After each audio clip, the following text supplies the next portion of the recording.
contour, the FLEEK brows, and literally natural is like a no makeup look. I'm talking about covering up your blemishes, covering up your like Chrissy said, any imperfection, just covering up.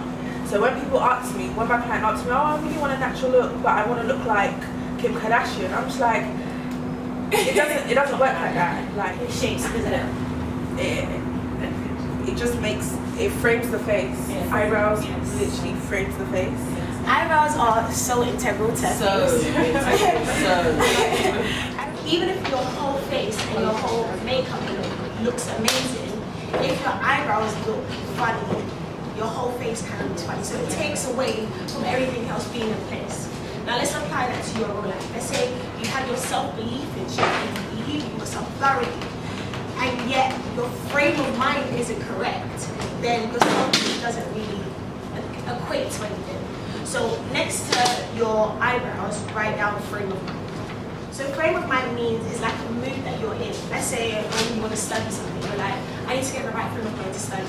Or when you're trying to study and you can't do it, like, I'm not in the right frame of mind to do this. It's literally a mood that causes a particular attitude and causes you to achieve something. So the way in which you improve your life derives from the way you think about your life. Yeah? And the way you think about your life stems from your frame of mind.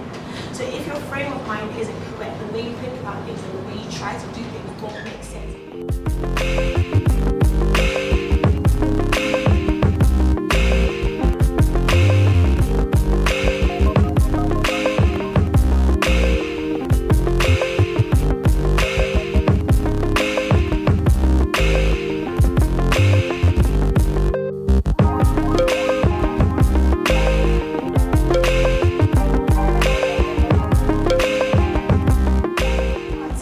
Identify what makes me different from you.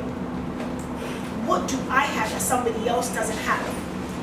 And how can I make that better to make me better so I can achieve what I want to achieve? How can I make what God has given me, the gifts and the things that God has given me, how can I make that better so when people see me they can really identify that, okay, like there's something different about her. It makes me unique. And that's because I have taken the time to chisel up the skills and the things that I've got to make me better as an individual. You do this, I feel like I can do it. And people see you and they're like, oh, there's something about you that you're able to like go and do whatever you want. And the importance of having self-belief is that it basically means you can achieve anything in life. It means you say, okay, I don't know, what level is everybody in? Is there in uni, secondary school? Uni. So someone's saying, I want to go to uni and I want to study, what do you study? Biology and chemistry. Someone's saying that, it's just like, okay, can I actually believe in myself and believe that I'm able to achieve that and go through the full duration of it? So you really need to believe in yourself, and you have to have that as a foundation in anything you do, because if you don't believe in yourself, you're going to embark on something but still feel, I say higgy-hagger, but I guess the correct English is uneasy. And if you're uneasy, things won't pan out correctly. So in order to have your life in check, in order to have your life on fleek, or to set the foundation for anything you need to believe in yourself. Yeah? Foundation. Self-belief. Eyebrows. Frame of mind. Concealer. Way we should deal. Contour. Highlight. Laws of attraction. Eyeshadow. What you think your art. Vision. Eyelashes. Your network. And your lips. What comes out of you? I just read the word. But now she can't leave the house without the artificial glow. It's funny how times change. She used to hate all that stuff. But now her natural beauty is never enough. Not for anyone else, but her insecurities speak volumes, like the mascara she must apply just to run some simple errands. Up a little bit on what I said in the beginning about us knowing ourselves as women. Because a lot of us here, I'm sure, you either want to do great in your careers or you want to start a business. We all have dreams and things that we want to achieve. But what I learned early on is that if you are not secure within yourself, it's actually impossible for you to do business. Because business starts from you. Your vision, it starts from you. And if you have no idea who you are, you trying to do business will be an absolute myth, because even if you get away with it for 1 year, you get away with it for 2 years, you get away with blagging it for 3 years, it's gonna hit you eventually, and you're gonna have to hit this road of who am I and why am I doing this? Because it's gonna get to a point where your staff members are being so rude to you, you're thinking, why am I actually doing this? Like, why am I sacrificing everything that is within me so you can also have a job where you can disrespect me? And that's when you have to then reflect back to what your vision is, what your self-worth is, because a lot of people act like their relationships, like, with the opposite sex is nothing. It doesn't relay back into business. But I learned really early on that it does. The fact is, if you physically don't have something, you can't give it. Point blank in the period. Like, whether you're stingy or you're not, if you don't have something, you can't give it. If you don't have self-esteem, you can't give it. If you don't have love, you can't give it. If you don't have self-respect, you can't give it. You can't give what you don't have. Even down to a pound in your bag. If you don't have a pound, you couldn't be so wanting to give me a pound. If you don't, sometimes you see people on the street, you really want to give them something. But if you don't have it, you can't give it. And that's the whole kind of point of what I do, why I do. It's because I see people online, I speak to people, all of women across the globe, older than me, younger than me. And all I see is a lot of women who put lots of stuff online. They look beautiful, all of you look beautiful, but they can't even look at themselves in the mirror because they don't know who they are. And so basically everybody tells them who they are. They get married to a man they're not supposed to marry because they're desperate. So I'm just real, I hope you don't mind. You'll get used to it. You'll get used to it. They get married to a man, they put up status up there, filter after filter after filter, but after they've taken that picture about 50 times, why do you take a picture about 50 times before you post it? Because you're looking at something and you don't like who you are, you don't like what you see. And even then, after you've taken it 50 times, in the right lighting, in the right selfie, you then put a filter on it. But the trouble is, what's happening with this generation is we put filter after filter after filter after filter after filter. And I'm not just talking about Instagram here. I'm talking about when you meet people, how do they want to see me? I know friends, they can't go to the shop without putting on makeup. And they can't just look in the mirror and say, actually, who am I? And you know what, when I came in, you spoke to me. Just when I came in, yeah, so you are bold. And so you don't have to be shy about saying that. I want you to say it with more confidence. Titty, I'm bold. Titty, I am bold. Yes.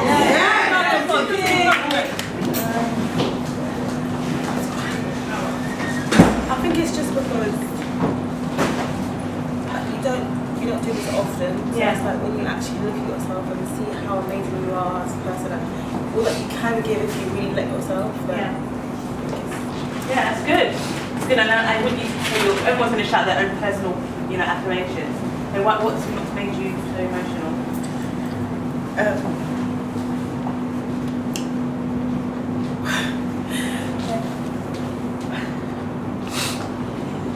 When you look at yourself, when you've been through hardship, you look at yourself being broken. And I can't explain it, but it's really hard to look at yourself in a different light when you've been literally rock bottom. So to do this is really really nerve-wracking. Literally, I didn't even expect to cry, but it's really So you are stronger than you think. You are standing here alive. Can we give her a round of applause?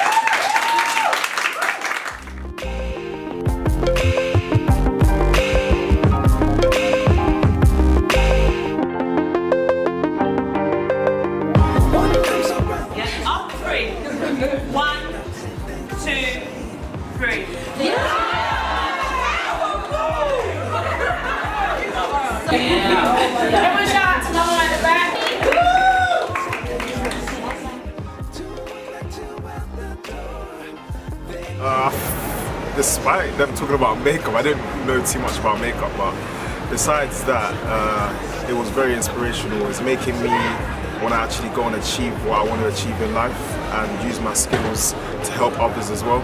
So yeah, it's actually good. So after listening to everything that C said, it's kind of made me want to plan and replan and restructure things in my life. It's sort of empowered me to pursue a lot more, especially the whole network thing. I was thinking about that, and I was thinking how eyelashes, they have a seam, and then they have little whiskers, yeah? Now apply that to yourself. Your eyelashes represent your network. So see that seam. That seam is you. Those whiskers is your, not whiskers, those hairs or those strands. That is your network. You know the phrase, show me your friends and I see who you are. Show me your network and I know who you are. Literally, like if you surround yourself with people that don't have the same goals, and don't have the same vision, and don't have the same power as you, where are you going? Think about this. Who is in your network? Now think about your immediate, the people you call your friends, your work friends, even your family network. Do they have the same frame of mind as you?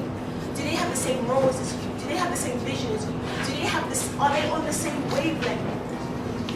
Think about it. And if they're not, you need to start learning how to detach those whiskers, pull them off one by one, because they are only hindering you from getting to where you want to be. But coming here has made me see how a makeup can really transform your life in the terms of what you put on yourself. So basically, what I'm saying to myself, that is my makeup. What I'm looking at, that is my makeup. It's more than just what I put on my face to enhance my beauty. And as a lady, people say, oh, beauty is inside and outside. Just sitting there, just listening to the message, I'm sitting there like, rah, okay, like I'm looking at makeup in a whole different light now. Like she said, your foundation is your self-belief. I was like, what? So when you're applying your foundation mirrors your self-belief. Yeah, so on the papers you can write next to foundation on the line, self-belief. That is your self-belief. Yeah? So what self-belief is basically confidence in oneself and in one person's ability. So a person who has high confidence levels, they basically can go for anything, they can try and do anything, and it's really attractive to people. It's just opened my eyes to see makeup in a whole different way. Not just for putting it on sake, but like how you can apply the rules of makeup into your actual life. And like when she was talking about, you know, your concealer being how you deal with things.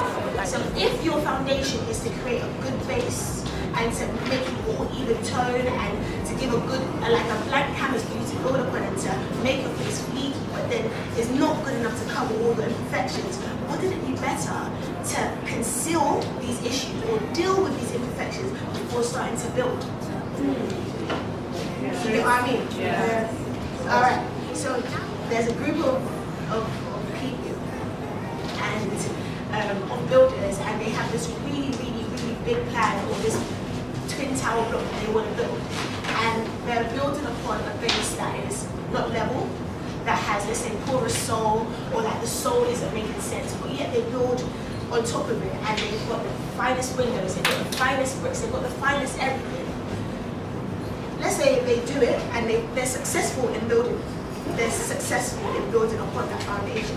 But let's say 2, 3, 4, 7, 10 years down the line, the imperfections in that foundation are gonna show through. Maybe not initially, but somewhere down the line, those imperfections that they decided to build upon because maybe they thought it wasn't really gonna happen, it wasn't really gonna affect them, it's gonna seep through eventually. It's going to seep through. So all their hard work and everything that they built is in vain. Now let's apply that to your face. Yeah, you say if you was to put foundation first, or you was to build a foundation, but you still got, let's say, a little bit of pimples and certain things. Yeah, obviously you put the concealer on top to cover up these imperfections, but as the day goes on, or the weather, the stresses of the day, or something happens, yeah, the things that you've been trying to cover, they somehow just pop through. Why is that? Because you haven't dealt with the imperfections before trying to build upon it. So it's just like, wow, never knew that, now I know. So honestly, I'm just blessed to be here right now. Okay, from the first part of Bissi's selfie session, I found it very insightful. I loved how she was able to compare and contrast the things that we do with our makeup into the things that a girl can apply into her own life. Like she said that the lips defines our beauty. Lips define a woman's beauty. Alright, cool. Your lips, what's under your lips is your teeth. Teeth, what do you do with the tips? You smile. And then a woman's beauty does come from a smile. So then if lips define a woman's beauty and lips are covering your smile, then maybe it's true that lips define a woman's beauty. And then I say, like, cool. And I said, lips, they define a woman's beauty. But then what else comes out from your lips? Not only your smile, then it's your words. What you say about yourself. That defines your beauty in its entirety. That defines your beauty in its entirety. So yeah, it was very interesting. This is a very beautiful lady, and it was good to watch her speak with so much knowledge.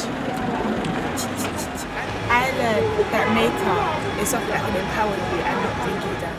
Don't say things the same.